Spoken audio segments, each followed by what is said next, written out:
That's got to take a lot of training for people, because that's that natural knee-jerk response is, hey, that's not my department. Yep. Well, we love spending time on the phone. I mean, we tell our customer service guys that, you know, we like it when people call us and you can learn something, and we develop more customers, more referrals out of that. And that's I mean, that's not unique. I mean, there's other companies like Zappos, for example, build a business out of asking people to call them, and I don't look at that as lost money. I look at that as building the brand and learning something. So, you know, in a perfect world, we'd make products that never require customer service calls, but we don't live in that perfect world, and nor the products that you need, like the internet routers and you know, all the data and high-tech equipment going on in the house. There's no way we can control that, so we get calls on those things, and people are really surprised that we care. And it's not, we're not pretending to care, we're not reading a script, we actually do care, and that's something that you know, doesn't require training to care. I mean, you just have to be passionate about what you do.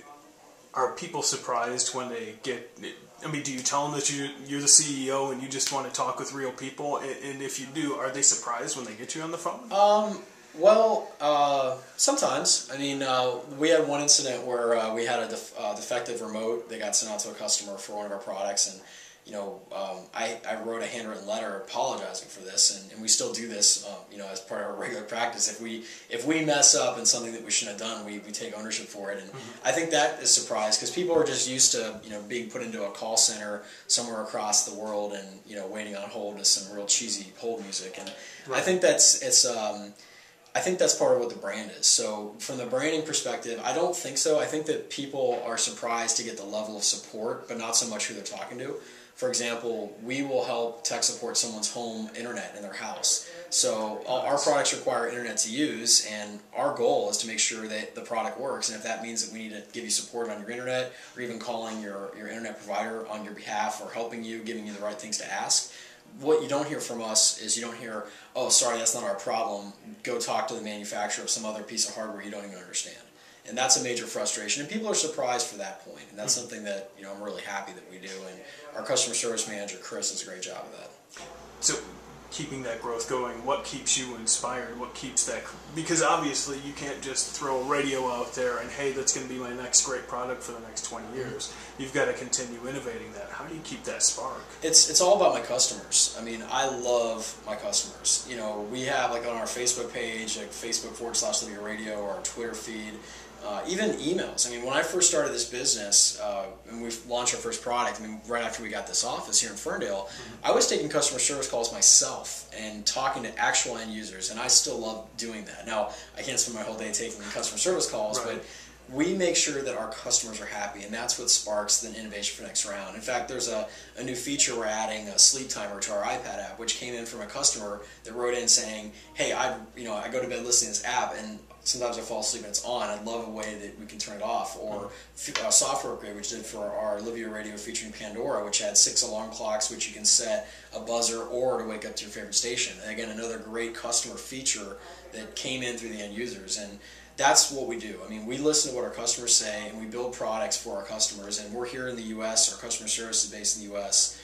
And when you call us, you're talking to a real person, and that's what keeps me inspired, because our customers know what they want, and all we have to do is listen. When you, since you are keeping that headquarters here, how many people do you employ in Ferndale? Well, right now we have about 10 people that work full time, and we have a bunch of other contractors. We've just created 2 new jobs, and you know, I've always focused our business on top line revenue and where the company's going from a product perspective. I think that a lot of companies, and even I've heard rumors of the state pushing how many jobs did you create, how many jobs did you create. And I think the main focal point is building a solid business, because if you expand too quickly, you're not going to win. So we don't, if I find a great person, I don't have a job for that person, I don't hire that person. And I don't create jobs for great people. I create great products, and then as those are successful, and a lot of great people buy those products, when we need more people to help grow the business, that's when we hire in. And we're growing the natural route. I think that if you try to expand too quickly, you just run into a bunch of problems. Well, it sounds like it's been helpful in getting some new products in the pipeline. What else can consumers expect to see in the next year? Well, I think the car is a big opportunity for us. I think that other age groups are big opportunities for us. So I'd say be on the lookout for specific partners in other age categories, and definitely in the car. We've already launched one product for the car. There's going to be another product launching probably by the time everyone's seeing this. You check out LivioRadio.com, you'll see another new product that wasn't there before that's for the vehicle.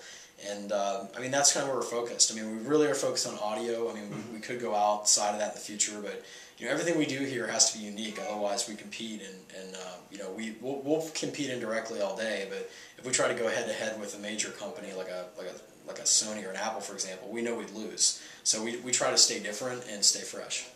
And it looks like the design is almost kind of a retro feel. I mean, just what I'm looking at, you know, on the shelf there, it's got that nice classic feel. How do you decide on design like that? Well, I think that, you know, when we picked this radio out and picked the design for it, I mean, one of the big things that we looked for was a classic design, something that was solid. I mean, you know, nice wood cabinet, it's got a nice feel, weight to it, and it's not your typical, you know, imported, you know, cheesy plastic feel type product.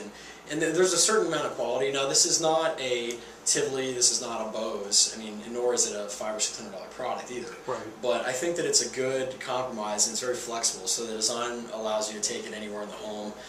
You know, some of the key things that we made sure we had was all the right features, like having a headphone out so you can listen to it privately, or on the back having a hardwired Ethernet cable, because not everybody wants one wireless, or in an office setting they want to have a hardwired connection.